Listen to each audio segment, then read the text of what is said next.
मौसम बदलता है तो बीमार पड़ते हो ना आप। जो तापमान बढ़ेगा वो अधिकांशतः दिन का बढ़ेगा, रात का नहीं। तो हर दिन ऐसा होगा जैसे मौसम बदल रहा है। 3 बजे आप ऐसे हो रहे होगे कि एसी भी काम नहीं कर रहा है, और 9 बजते बजते ठंड सी आ गई है, आप रोज बीमार पड़ोगे। कितने ही सारे ऐसे बैक्टीरिया हैं और वायरस हैं जिनको हम जानते ही नहीं, क्योंकि वो डॉर्मेंट पड़े हैं, क्योंकि उनको उतना तापमान नहीं मिल रहा है जिस तापमान पे वो एक्टिव हो सकें।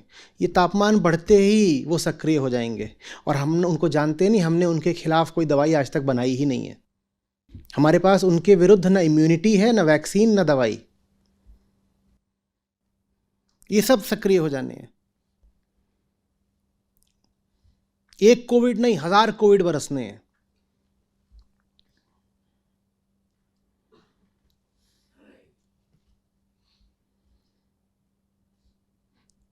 जंगल बायोडाइवर्सिटी का केंद्र होते हैं, इतना तो हम समझते हैं। आप जब जंगल काटोगे तो वहां जो जिस दिशा में भाग सकता है भागेगा, ये भी समझते हो। ज्यादातर कहीं कोई भागेंगे, बचेंगे नहीं। अब हिरण कहाँ को जाके बचेगा, वो मरेगा। हाथी कहाँ जाएगा, मरेगा। पर जंगल में कुछ ऐसे हैं जो नहीं मरेंगे, बल्कि वो खुश हो जाएंगे कि जंगल कट गया। वो कौन है जानते हो? वो वायरस है, जो करोड़ों सालों से जंगलों में रहते हैं। वो चाहते नहीं जंगल में रहना, पर उन्हें कोई मिल नहीं रहा है नया होस्ट, वो जिसके शरीर को कॉलोनाइज कर सके। आप जंगल काटोगे, पेड़ नहीं रहा, तो उनको नया होस्ट मिल गया। कौन? जंगल काटने वाला। वो पहले पेड़ में रहता था, कहीं और रहता था, वो आप में रहेगा।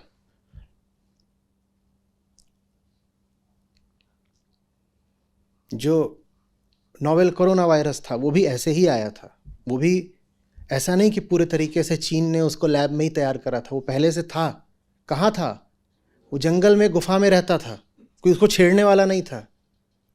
वो चमगादड़ में रहता था, कोई उसे छेड़ने वाला नहीं था। हम उस गुफा में घुस गए, हम चमगादड़ को ले आए, हमने उसे इंसानों में डाल दिया।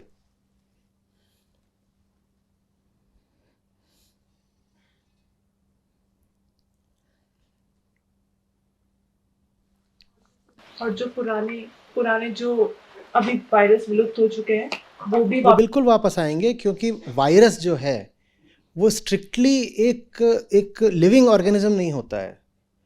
वो 50-50 जैसा होता है, केमिकल मान सकते हो उसको आधा। तो वो कोई भी लिविंग चीज़ जो होती है ना, उसकी एक उम्र होती है, उस उम्र के बाद वो मर जाती है।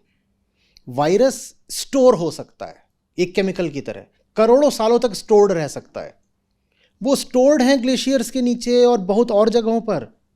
बर्फ पिघलेगी, वो सब वहां से निकल निकल के आएंगे। वो स्टोर्ड पड़े हुए हैं वहां पर,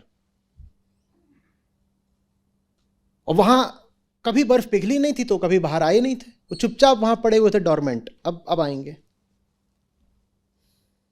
एक वायरस ने पूरी दुनिया हिला दी 2 साल तक। ऐसे कितने निकलने हैं, और हमारी करतूतों से फिर कर लेना भोग विलास कि खुशी मना रहे हैं। हम तो कंजम्पशन के लिए ही पैदा हुए हैं।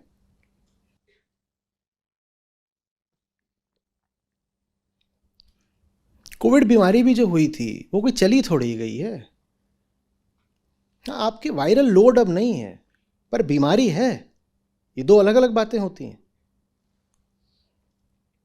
जिस किसी को भी एक बार हुआ था, उसको कम से कम 5-10% संभावना है कि वो अभी भी बीमार है, पर वो ऐसे तरीकों से बीमार है कि बीमारी भी पता नहीं चल रही है। दिल पर प्रभाव पड़ रहा है उसका कई और तरीके से। कुछ प्रभाव वायरस का बचा हुआ है, कुछ प्रभाव उस वैक्सीन का भी बचा हुआ है। इन दोनों का ही प्रभाव बचा हुआ है।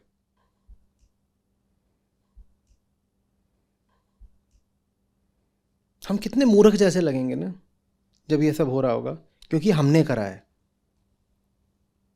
हम अपनी करनी भुगत रहे होंगे।